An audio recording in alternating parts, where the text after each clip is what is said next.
I'm talking to Jeff. Come on now. That's what I'm up to. This is the highlight of the day. Let's go. So you were born and raised in Toronto? Yes. What high school did you go to? I went to Crescent, which is at Bayview and Lawrence area. Yeah. It's a private school, and pros and cons. Got a great education. My parents aren't super wealthy. They middle class, and they spent all of their money basically putting me and my two sisters through private schools, and I was basically one of the poorest people at the school. So, it's the kind of school where you got at 16, your parents would buy you a Mercedes that you can then go drive to school. And I'm sitting there waiting for my sister to pick us up in our kind of clunky old K car or Lada. And there was one other guy who was also, the poor guy, I guess. So we became pretty good friends at the school. But yeah, Crescent School, I was there from not just high school, from elementary, middle and elementary almost. What year did I go there? Grade 5? Grade 5. 4? I had a lot of learning issues growing up. I had a lot of bad schools and bad teachers and low self-confidence. And so I think that was part of also what drove my parents to say, how do we just solve this problem so that our kid doesn't grow up messed up? Very, very good. I went to, I don't know if you know it, Oakwood High School. Okay. St. Clair and Dufferin area. Okay, not too far. Yeah, not too far. That's where I grew up, in St. Clair on Dufferin and St. Clair. I grew up there. Then I moved up to Brampton, where our head office is, when I got married and had kids and stuff. You have one or two children? I have an 11-year-old son. Dufferin and St. Clair too is I'm half Italian, so that's all Italians. Yeah, Italy there. It's a great area. Yeah, it's a fantastic area. So how's your son's already started back to school? So my son is in British Columbia. I'm divorced. Okay. And my ex-wife went there for health reasons. So he's supposed to go back to school. BC's a little bit better than Ontario now. A lot better there. No, but not so much better now. It's almost the same number of new daily cases coming up. So he's supposed to go back. We'll see what happens. Yeah, very, very interesting. Yeah, that's awesome. I got two little ones too. I got a 14 and 12-year-old. My son just started today, first day back, and it's so spread out. They're doing one day a week for the first week, and then next week I think there's 2 days. They're spreading it out. So we'll see what happens. We'll see how the whole educational system works this year. It was kind of hard last year with 6 months off school, right, for all the kids. So with your new book, that's a big part of your promotion now and what you're doing. Let's talk about it. What drove it? What was your mindset when you're writing it? And how long did you take to put it together? So it's called Built to Serve. Yeah, I see it right there. Here. Yeah, I see it. Big smile beside it. Yeah. The idea is that you're built to serve, that if you're not happy right now as a human, it's because you're not serving. Serving or helping others hits the same part of your brain as having food and having sex, which are also pretty important, turns out, to be a human. And we know how good it feels to help somebody, whether it's buying a coffee for somebody behind you in line or open the door for somebody. It feels good, but it's kind of momentary, where your purpose actually comes from your pain, where if you recognize that whatever pain you went through, whatever struggle you went through, your purpose is to help other people who are currently like that. And there's many, many, many, many people who are currently like that. That ends up being the unlock for the rest of your life. It'll never get old. You'll never get tired of helping the people who are currently going through the pain that you went through. And so I wrote the book when I was on tour. I went on tour last year. We did 90 days, 23 cities, crazy tour across the US. And I wasn't talking about this. I was talking about other stuff. And it kept coming up in every city. How do I find my passion? How do I find my purpose? What am I supposed to be doing? I don't know. I don't have clarity or direction. And I just help people in the workshop say, oh, that's actually pretty easy. You don't need to go sit on a mountaintop for 10 years to figure out your purpose. You don't have to hire a $40,000 business coach or something. There's a 3-step process that I walk people through. Who, why, how. And then in a lot of those sessions, somebody else was able to pick me and pick me. And then my workshops kind of got hijacked by helping people figure out their purpose through this process. And so about a third of the way through the tour, I decided I just need to make this a book. I mean, it's crazy how much people are struggling with this in every city that I'm going to. And Jeff, I didn't have time to write a book. You know, I was already on tour. Everything's already behind.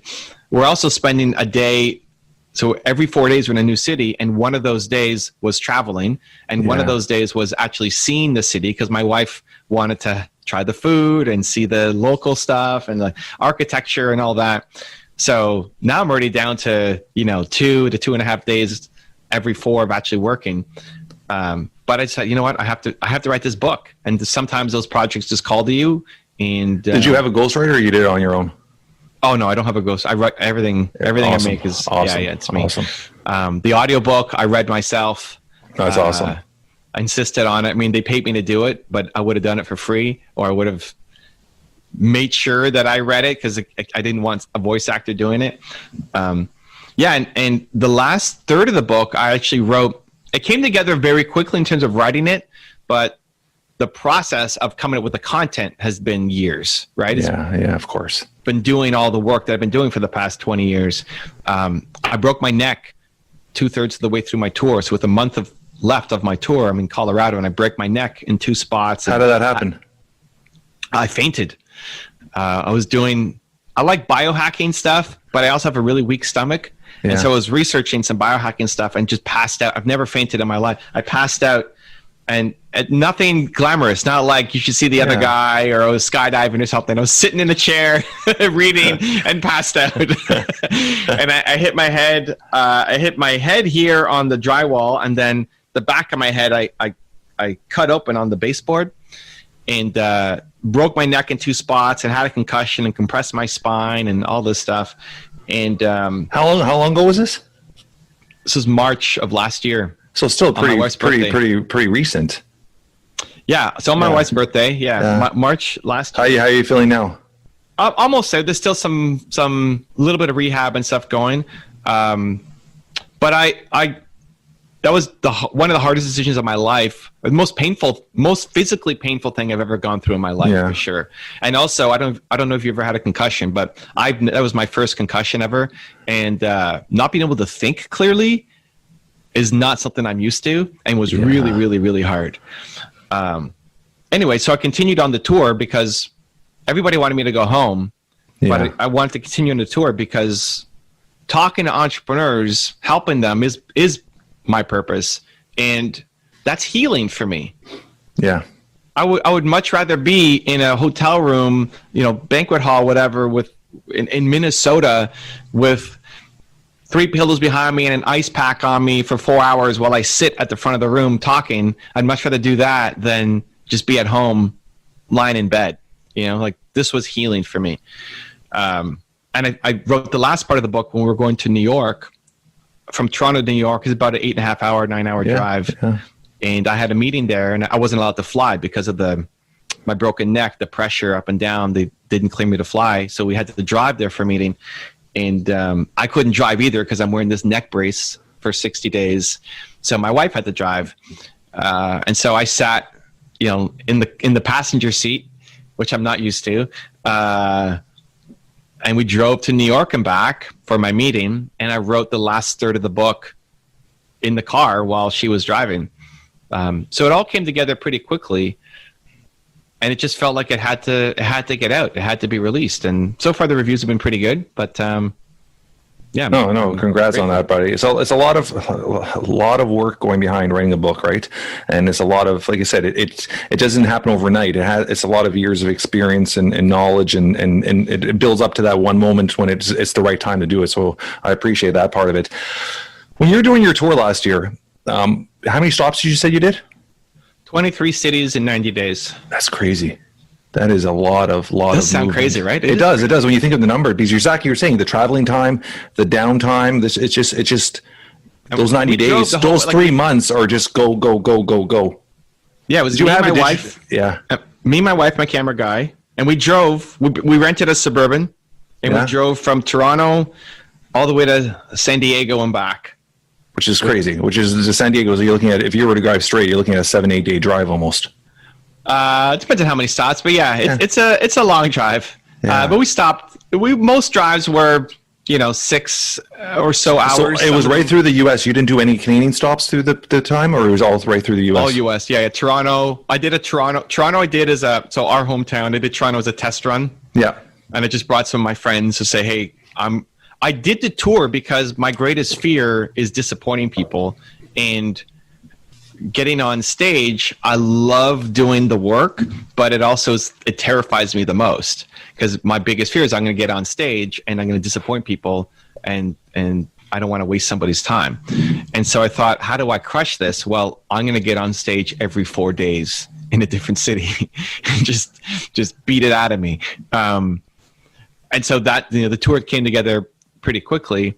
And Toronto, San Diego, back. Was that your first experience with this type of networking or this type of events, or you did this in the past? I've done a lot of speaking in the past. I'm aware of that. Yeah. It's still something that terrifies me. Before I go on stage, every time I'm still super afraid. It's probably one of the number one biggest fears is public speaking, right? So it's something that's it's something that some people get comfortable with, but it's still, I mean, those butterflies are just your emotions, right? It's like an athlete going onto a live game, right? That raw emotion is what makes it special, right? Yeah, and I because I'm so worried about disappointing people, that would be just the cycle going in my head. Brendan Bouchard brings me out to his event in Puerto Rico. The people have paid $30,000 to $50,000 to be here. And I'm going to go on stage and blow it and be a disappointment to everybody, right? That's like the talk that I have to fight in my head before going up on stage. And this is something you've always had in your back of your mind? Because obviously you're very successful at what you do. So you would think after a while you'd be so confident that it would be absolutely nothing just to step on stage, but you're still feeling that. Is that something you've always struggled with? The belief in you have to keep everybody happy? Yeah, I don't. I see it more as I don't want to disappoint people, but yeah, sorry, that's what I meant. I apologize. Yeah. I put pressure on myself that I want this to be the best. Like when you ask me what am I up to right now, I'm talking to Jeff. Like this matters to me. I want this to be the best interview that you've done, that I've done, and maybe it's not. Maybe I'm the worst interview you've done, in the past 10, or maybe I end up being much better for the next 4 episodes I'm doing, but it's my intention going in. And because I put that pressure on myself to try to show up, then it makes me nervous. And I think it's a good thing. Like I think if you don't have anything that makes you nervous, that makes you anxious, that gives you some stress in a positive way, I think you hate your life. Like I think otherwise you're just photocopying the same day over and over and over again. I love that. And so, every time I get on an interview. Now I've already done 2 today, so you have, huh? It's just like it's carrying you're getting the energy that I already had in the last 2. It's like it's carrying forward and carrying over. Yeah. But before I do my first one, I'm always a little bit nervous, not because I haven't. Like it's logically, yes, I've done it. How many interviews have I done? How many videos have I done? Even before I make a YouTube video, I'm still nervous. I've done 6,000 videos. Why am I still nervous? Because I want this to be the best one I've done. Yeah, I love that. If I want to just keep doing it the way I've done it, then I could do that again. I was just recently listening to a gentleman, and he was talking about every single day is so important for him to try something new every day. And it could be something simple where he'll take a different path on his daily walk or something simple just to experience something different every day. So I love that aspect because it kind of clicks in my head when you're saying that it's you're trying to have that different experience. You're trying to make it the best you can. So I love that part of it. Yeah, I mean, I had Kevin O'Leary on my show earlier this week. Shark Tank Dragons. Yeah, of course. Yeah. And I don't know Kevin. I mean, I know a lot of the people in the personal development entrepreneur kind of space, but not the Shark Tank guys. Mm-hmm. And I mean, there's lots of people I don't know. So this is the first time I'm meeting Kevin.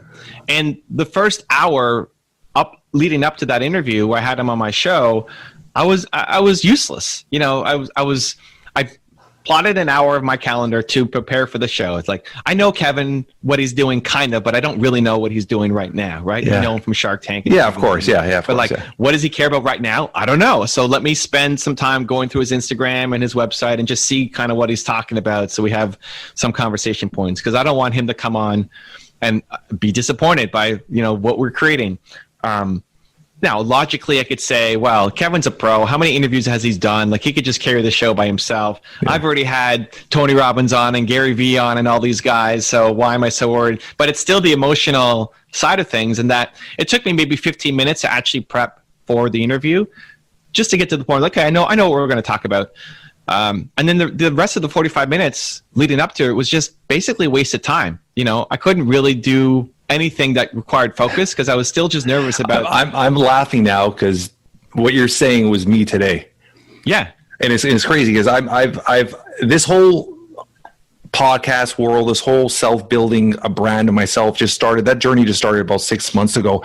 I've been a successful entrepreneur for 24 years. I've done well for myself and with numerous companies, and this is a different venture for myself. So every time I bring somebody on, I had David, very similar. A couple weeks ago, we had David Meltzer on, and it's the exact same thing. So when you get somebody of a certain stature like yourself, the 15 minutes, and usually when I podcast with most people, I'm going to be honest with you, I don't research anybody. And because I like having a raw conversation, I just like them talking. And then I just pick and nick with certain stuff. Sometimes it's bad because I'll get into core questions like, hey, your son, oh, he's not with us right now. So I'll catch myself, but I like having raw conversations with people. But for yourself, for some reason, I was like, you know what, I gotta research a bit more. So I did a little 15 minutes research, and then about 45 minutes, like, okay, let's go, wait for the time to come. So it's that almost excitement, which is fun, right? I enjoy it. And that's the reason I started this podcast is I've done 60 something interviews in the 6 months, and it's the amount of entrepreneurs I've met and networking and learning. I'm always learning. I love learning everything. I'm a strong believer in the day you die is the day you stop learning. So every time I try to take a little something from each interview and take it towards myself and incorporate it into my lifestyle. So I appreciate everything you're saying because it hit right home when you're saying that with that little nerves and that excitement, right?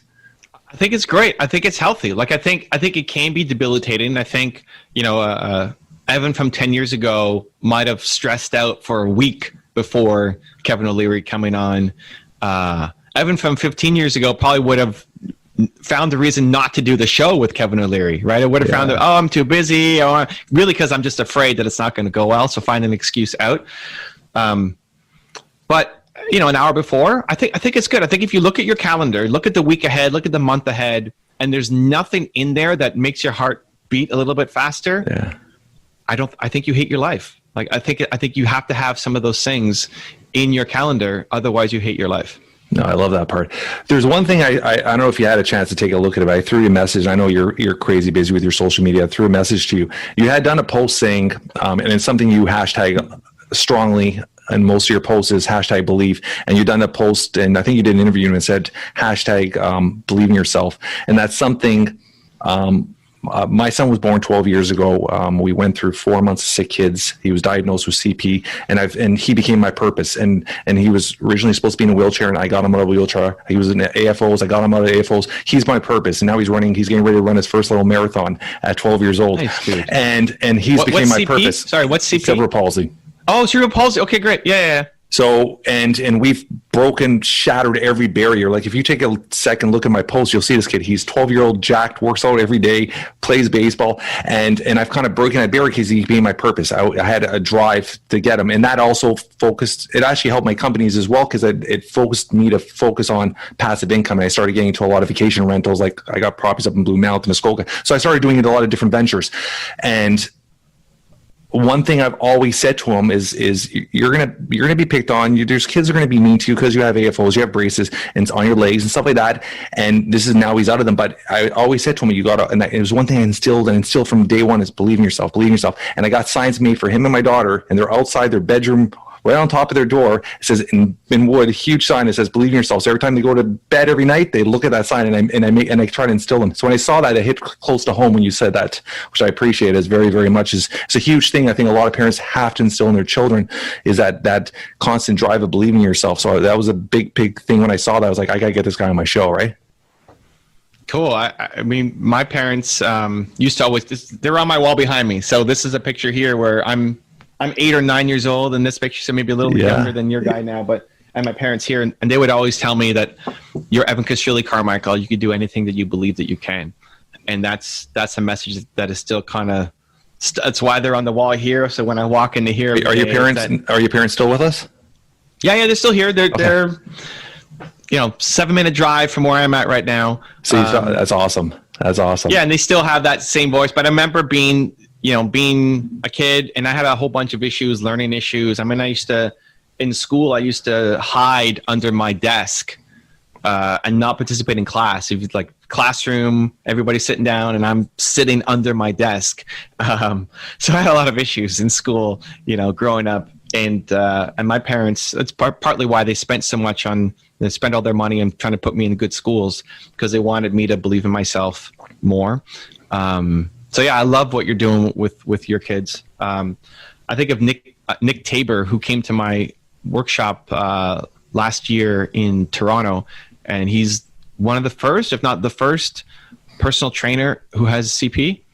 Okay. And so his most important core value is the climb. So he talks about it being a climb of, he's got cerebral palsy, but he's a personal trainer helping other people to overcome their obstacles. And a lot of it's just the mindset obstacles to push you to where you need to go. Yeah, 100%. So your relation with your parents they're close, which I love, because my parents are still they're in Etobicoke now, so they're only about 30 minutes from us. How was their influence when you decided to venture on your own? Because you worked in you ventured first in the software industry. I mean, that was your first business. Yeah, and I know we're getting tight on the time, but I would say they always believed in me when nobody else did. So starting in the software company, instead of taking a 6-figure job that I thought I wanted, and all my friends wanted, and people thought I was crazy for taking, not taking that job, and they would just tell me, "Hey, you're Evan Kashili Carmichael. You can do anything you believe that you can," and that helped give me the courage and confidence to say, "All right, I'll give it a shot. I'd rather know and fail than not know." And so, they never gave me they're not entrepreneurs. And so they don't know how to give me kind of business advice or what to do with my YouTube channel or anything like that. But just the belief, believe in yourself, back to that hashtag that you talk about, with your kids. That's what they gave me. And so that's what I'm trying to give to the world too. Yeah, that's beautiful. I'm going to ask you 2 quick questions I always ask all our audience before we head out today. In a few words, if you were gone today, how would you want to be described by the closest relatives or closest friends? I don't know. I don't really think about that. I'm dead. So I don't really think about legacy, but hopefully they feel it more than how they describe it. Hopefully they feel a little bit more belief in themselves and want to spread that belief to other people as well. So if a little bit of Evan's spirit lives on, sprinkling belief, magic dust on people, I think that's great.